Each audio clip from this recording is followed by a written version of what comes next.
Tech, Atlanta, and Bachelor's in Mechanical Engineering from NIT Calicut. Sir, a very heartily welcome to our session. Now I welcome Sir to take over the session. And before we start, I would like to request all of the listeners to mute themselves. You'll be given time to interact with Sir and to clear all your queries and doubts. So now I would like to invite Sir to start the session. Sir, please. Yeah, good evening, everyone, and thank you so much, Arundhati, for that generous introduction. So very glad to talk to this inquisitive young minds at IITMK Kottayam. And I see so many names that are non-Keralite. That's very encouraging, because one of the things that we are intentionally trying to promote from a IT ecosystem standpoint in Kerala is to make Kerala more of a melting pot.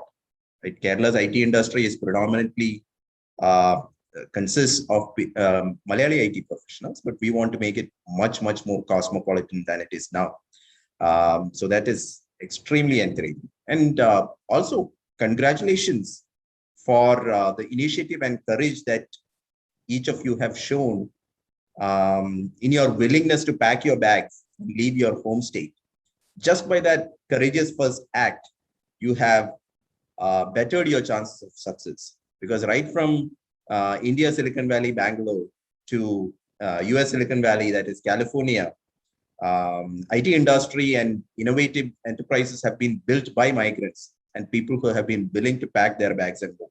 So it's a good start from your side. And I want to note and compliment on that.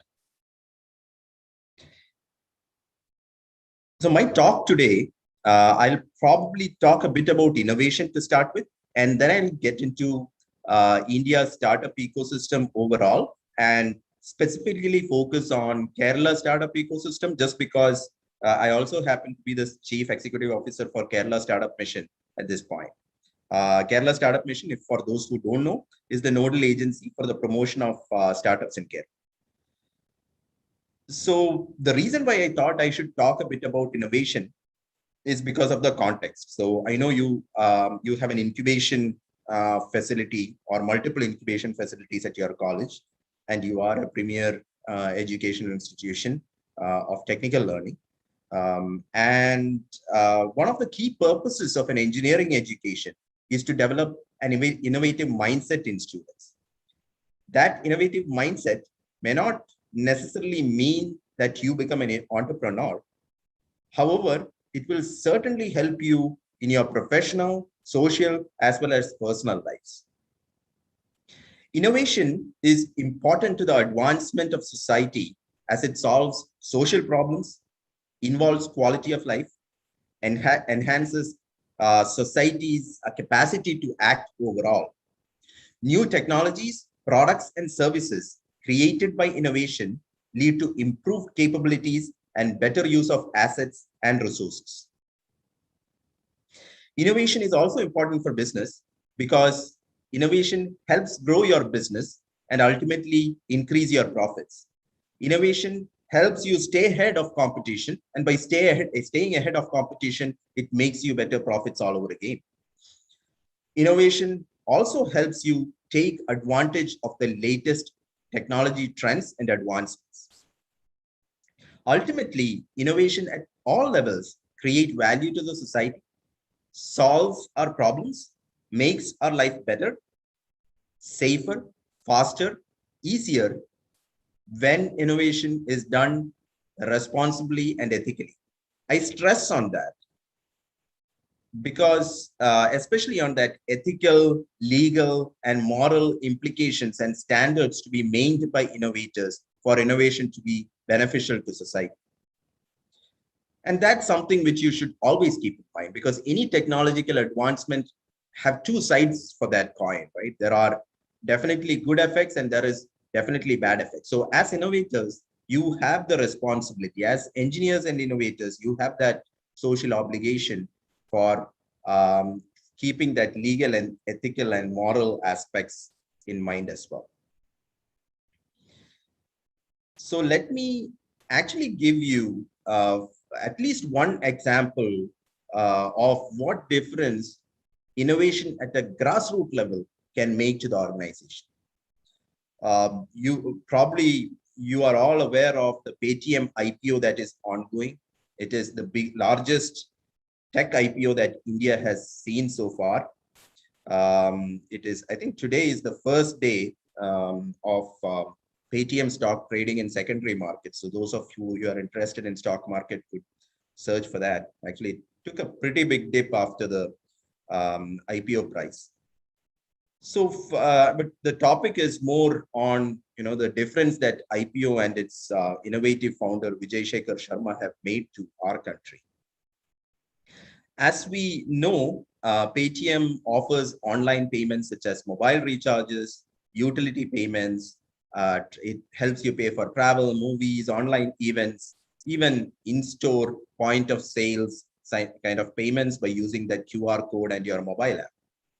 However, when Paytm began in 2010, it began as a small prepaid online recharge website. I'm not sure if they still had the app at that point, but predominantly they had that website. And then they slowly developed the app which runs on Android, Windows, and iOS. They launched their wallet service in 2014. And by 2016, when the demonetization happened, for those of you who remember, the number of wallets jumped to 150 million. That is around 15 crores. That made Paytm India's largest mobile payment service at that point. When entire country was struggling to get hands on some cash for day-to-day needs post-demonetization, Paytm, founded by Vijay Shekhar Sharma, was a unique solution to go cashless, which later became a huge step towards digital India. Today, Paytm offers a wide range of services, including shopping online, money transfer, payment for various services, and it even offers a Paytm payments bank, Paytm postpaid services, all of that. The transactions through Paytm is absolutely free. There are no hidden charges. This attracted a lot of customers. They also offer affinity services or affinity incentives such as cashbacks while making payments through Paytm app as well as their website. So what is really behind the success of Paytm? It addressed a real customer need, the ability to pay conveniently and safely from wherever you are. It offered a simple, convenient solution to a problem faced by a lot of customers. That lot of customers is something very important because it translates to volume of business. So it essentially helped it to become a volume business. It was ahead of the pack because it offered a kind of service when there were very few service providers in our country in that particular vertical. And it adopted and innovated further as markets and customer needs evolved. It was also smart and nimble to take a good advantage of accidental events, one lucky charm being demonetization, by quickly adopting. I just gave you this example to prove the difference an innovative mind and a bright new idea could make to the society. That single spark, which Vijay Shekhar Sharma started, an ordinary technologist from rural India, son of a school teacher, somebody who did not have great linguistic abilities, somebody who wasn't fortunate to receive very aristocratic education. That idea has touched the lives of millions of people. And it will continue to touch the lives of many of us as our country, our digital payment ecosystem, as well as Paytm moves forward. I'm just talking about the impact one single individual can make with an innovative mindset. So with that backdrop on innovation, let me talk a bit about India's startup ecosystem. And let me actually share a presentation while doing that.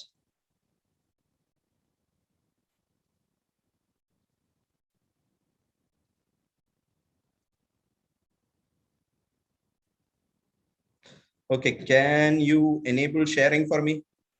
Host, it's the message says host has disabled participant sharing screen. Okay. Whoever the host is.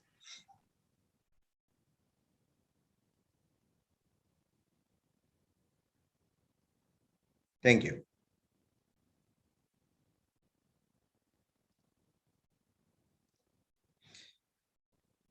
Okay, can you see my screen? If somebody could do a voiceover. Yeah, yeah. Yes, sir. Yes, sir. Okay. Okay. If you see some marketing speak, that is because this was from an overseas conference. So I'll skip all that. We'll talk about just facts here. So we will start with India startup ecosystem, then get into Kerala startup ecosystem, and then we will talk a bit about opportunities in the startup landscape. So India startup ecosystem. Tidbit for you, if you didn't notice, India is the third largest ecosystem, startup ecosystem globally. It has emerged right behind US and China. China has been another fantastic success story. US, as we all know, has traditionally retained its strength in technology arena. China has been the true dark horse, especially, I don't know if you have been, probably you are too young to be tracking the history of technology innovations. China was clearly a laggard behind India, but by the time the artificial intelligence and big data wave picked up, China really overcompensated for lagging behind. So China has made big foray into the latest round of industrial revolution 4 kind of startups. So India comes third, still not bad for our country, which we have really taken advantage of the industrial revolution 4 technologies. Pace of startup growth continues to trend up. Since 2020, India has added at least one unicorn every month. The country totally boasts a total of 63 unicorns ahead of UK and Germany. So compared to some of the other developing countries, India has done justice to its demographic size and strength when it comes to modern day startups. So now a bit about startup ranking. So Department of Industrial Promotion, DPIIT, it ranks the various startup ecosystems, state startup ecosystems. So Gujarat came at the very top. The top performers, that is second, following Gujarat, the better performers were Kerala and Karnataka, then followed by the leaders like Bihar, Odisha, Maharashtra, and Rajasthan. It measured the startup ecosystems of the state in terms of institutional support, simplifying regulations, easing public procurement, incubation support, seeding and funding support, venture funding support, awareness and outreach. And in each of these areas, each of these dimensions rather, I would be proud to say that Kerala Startup Mission has played a significant role. Kerala could achieve its second or top performer rank predominantly because of the interventions of Kerala Startup Mission, with very strong support from the Electronics and IT Department of Kerala and the governments who have consequently have governed Kerala during the last 15 or so years where Startup Mission has been in existence. So now a bit about numbers about in the Indian startup ecosystem. Total 55,000 startups. Top industries are IT services, the usual suspect, healthcare and life sciences, education, professional, commercial services, and agriculture. But even there, even in the other sectors such as healthcare or life sciences or education, what you would see is majority of the startups or a good number of startups have a technology component. A good number of healthcare startups that you would see are health tech startups. Similarly, education and ed tech, including Byju's and a lot of other startups that have come up with fantastic valuations, have a technology link. They deliver education related services so that, but they contain, they have a huge technology link or component. Unicorn landscape, India has 63 unicorns in total, and this may have changed because this presentation is from 6 months ago. So the data for the presentation was taken from 6 months ago. Since then, we have definitely added more unicorns. And if you look at the history from 2011 to 2019, India added 27 unicorns. And in just 1 year, 2021, we added 36 unicorns. So the pace at which we are churning out unicorns is really accelerating. It is exponential, right? So that is really something to notice. And that is what is verbalized in this box as well. Investment landscape, if you look at it, in the first 6 months of 2021 alone, India-based startups have raised 10 billion in USD 10 billion in funding. That was spread across 491 startups. In 2020, the figures were 9.4 billion across 881 deals. So what you should really notice is the deal sizes are increasing. So if you have a good startup, a good idea, a strong idea, the valuations that you can get in the market, especially if you are at the top of the pyramid in terms of quality, in terms of, and quality of a startup is multi-dimensional, right? So it is, first, there is the team, the quality of the founders and the founding team. There is the quality of the idea. There is, or the nature of the problem which you have chosen. Naturally, if you choose a large problem, your chances of getting a large valuation is high. So typically it is said, I mean, you would have heard this, if you solve $1 million problem, your company is worth $1 million. If you solve $1 billion problem, your company is worth $1 billion. So essentially, choosing the right problem is important. Then the strength of the solution, including the solution design, architecture, and how well you have implemented it, right? All those things matter. Timing also matters, right? So if you are a leader in the right segment with the right talent mix, you will be golden. That is when you reach a unicorn plus status, right? Those are the likes of Google and Amazon and all that. But generally, the startups are getting much better valuations in 2021 compared to last year. So that is something very commendable. Now, major sectors in funding, the usual suspects, e-commerce has been huge, fintech, huge, healthcare, edtech, food tech, logistics, delivery, supply chain, internet and software services. So some of India's top unicorns are present here. Now a bit about Kerala Startup Mission, that being my baby for the time being. So this is Kerala startup ecosystem at a high level. So we have around 3,000 odd startups registered with Kerala Startup Mission. We run 4 accelerators. Accelerators are for advanced stage companies, for those who are not aware, not advanced, scale-up stage companies. We run 40 incubators. Incubators house companies which haven't reached an acceleration stage, more nascent beginning stage companies. We also run 280 mini incubators in colleges through a program called IEDC.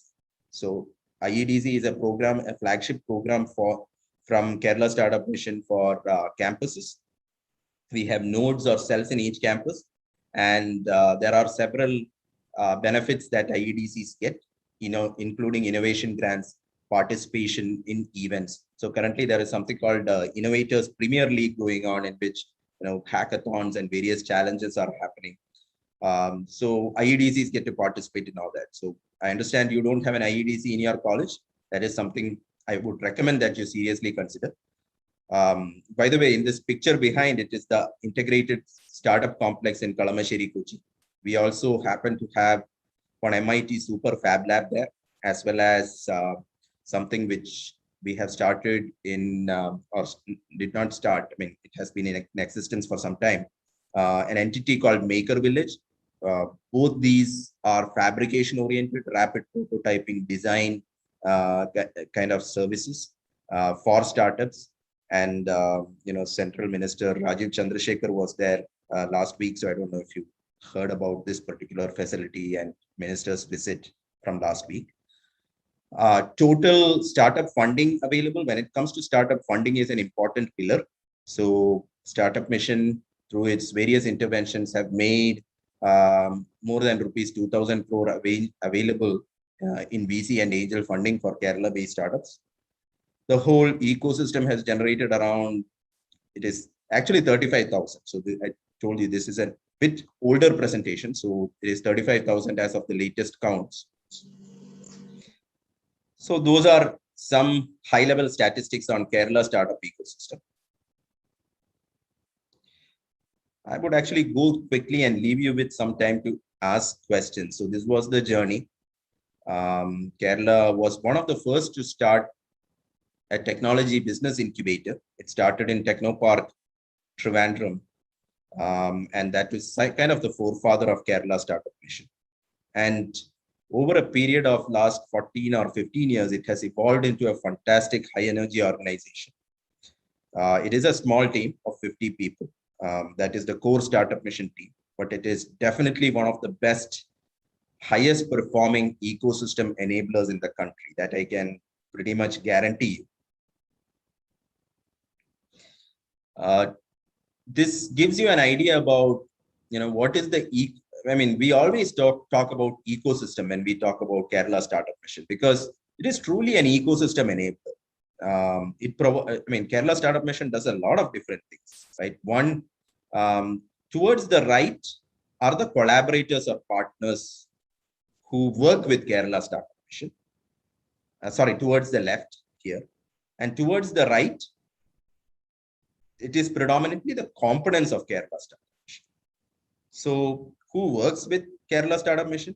Community, society, which includes academic institutions such as yourself, accelerators and industry partners. So we are collaborating with, Google Accelerator or Cisco or international accelerators, which will help our startups launch internationally,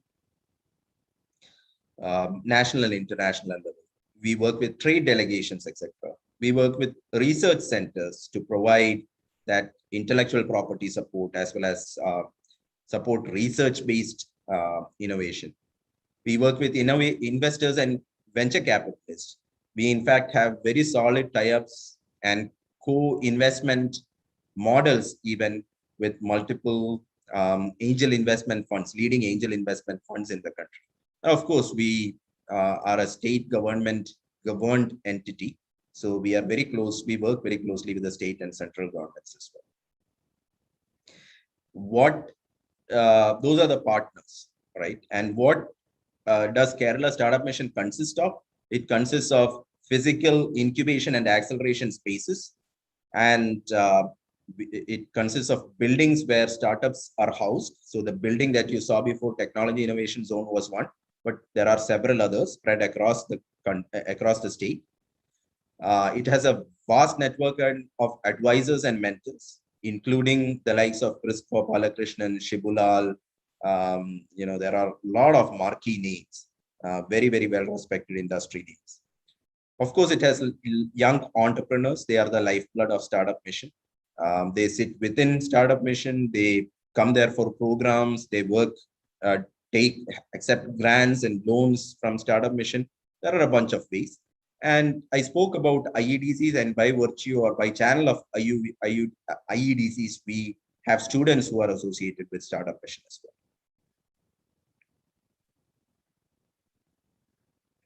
I'll quickly breeze through the slides because I don't want to make this a monotone. Rather, I would let you ask questions. So we do organize a lot of events. So currently one of the marquee events is Huddle Kerala, that is held in the beaches of Kovalam.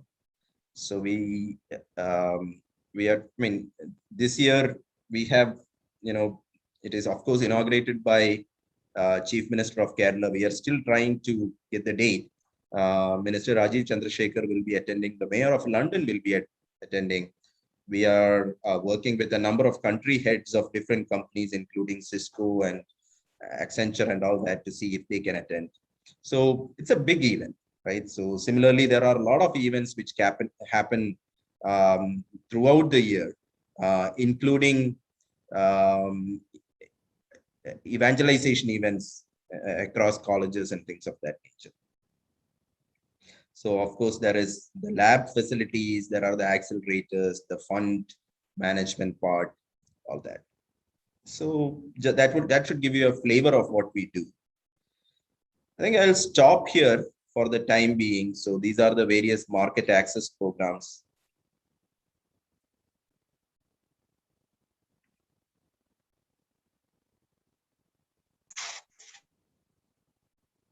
Okay, so I think I'll stop here.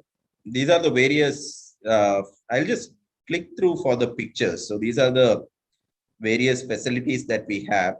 It's very modern, very much collaborative in terms of the work environment. So these are from the various events that were held. So the top left corner was the last Huddle Kerala. Now, one big focus is women entrepreneurship. So, we always, I think there are some women entrepreneurship events happening. She Loves Tech is a women only event. This is the Fab Academy team with something which they made.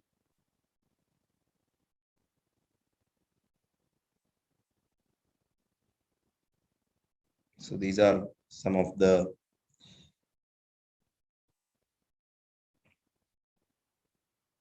Fab Academy again gives hands-on training as well, training and certification programs.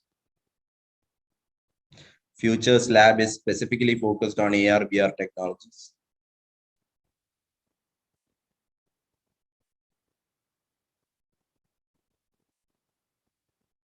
We also offer specialized incubators. So this is Maker Village that I was talking about. Again, it is very similar to Fab Lab. BioNest is a biotech incubator. We are also looking at starting a fintech accelerator. We are in advanced stages of conversation for a cancer research accelerator. And that is very exciting because we are looking at artificial intelligence like technology, genomics, etc., for individualized cancer care, because currently the cancer care is one size fits all. Radiation therapy and all that is, it does not focus on different variations of cancer and the different genetic markers which cause different types of cancer. So there are those concepts, it's very, very vertically integrated as well. So, the concepts that you see, we are getting, rather than just providing space, if you look at our incubators and accelerators, they are very specialized in terms of, healthcare or ed tech or design type of incubators, etc., which will bring few things to the table. So it will bring companies that have similar interests together. That way, an industry ecosystem in that particular industry vertical is formed. It will bring experts who can advise on functional as well as technical aspects. Because as you know, to mature good ideas to commercial grade, you need people who understand the business side, the functional area. For example, healthcare means you need to have medical experts, or pharma means you need to have pharma experts. Banking means you need to have banking experts, as well as people who understand the horizontal technologies like artificial intelligence or big data or cloud or whatever it may be, right? So that is the ecosystem that we bring together. Then, of course, we bring in specialized venture capitalists who understand those segments better. So the chances of you succeeding is much higher when you stand on top of a platform like that, because there are a lot more helping factors, and you are not trying to solve all the problems by yourself. You get a community support. So we do a lot of placement support, etc. And this is what you get from Startup Mission: accelerators, marketing support, global exposure, fund of funds. Marketing support, we even take delegations. So I was in Dubai with some 22 odd startups for a annual event called Jitex. And many of our startups got funding from there. Many more got projects, including with the government of Dubai and UAE.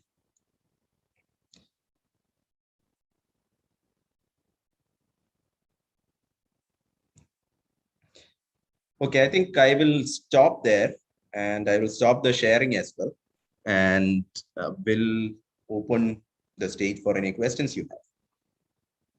And if you're asking questions, please come on camera.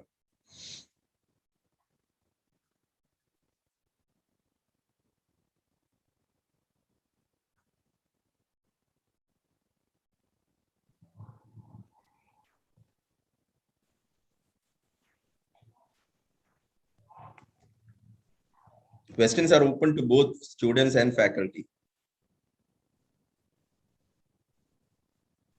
Okay, I think there are some questions here. One of the questions read, can you explore fund of funds? Okay. Shivam, right? Okay, so I'll answer Shivam's question. So fund of funds is basically a co-investment model wherein we have tied up, Kerala Startup Mission have tied up with three angel investment funds, in which we will invest X amount of money and into the fund as an investor.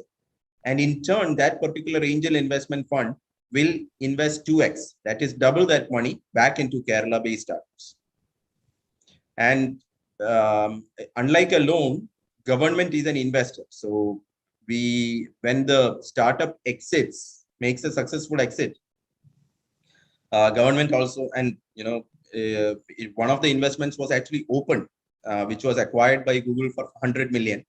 Not acquired. Google made $100 million investment in that particular firm. So naturally we benefit. So it's a very, very smart financing model in which we get to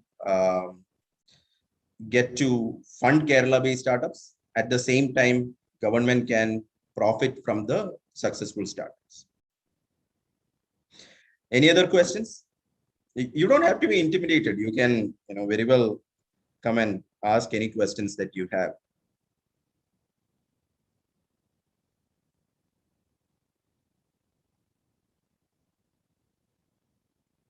Okay, so if there are no other questions, then thank you for all your time and all the best, and wish you all very well.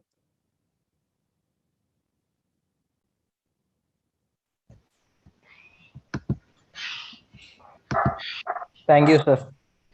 Thank you very much, sir, for joining with us. And one of the students, Mr. Aditya Varthan, he was right from the beginning to coordinate the entire program. He will propose the vote of thanks. Thank you. And as we discussed over telephone, you are most welcome to visit our campus. Okay.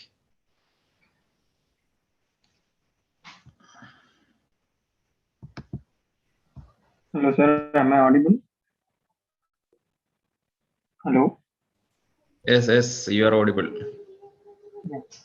Hello. Thank you, sir.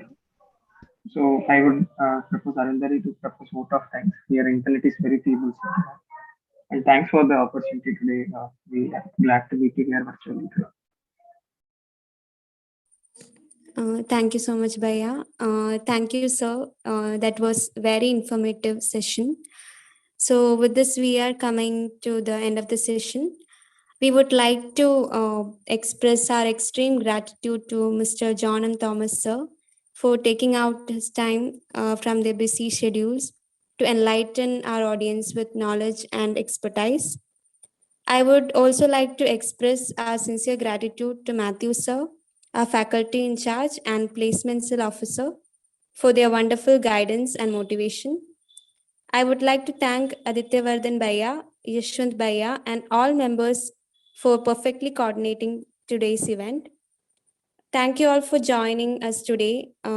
We hope that this session was a great source of motivation for all of you. So thanks a lot. Thank you so much, sir. and have a nice day. Thank you.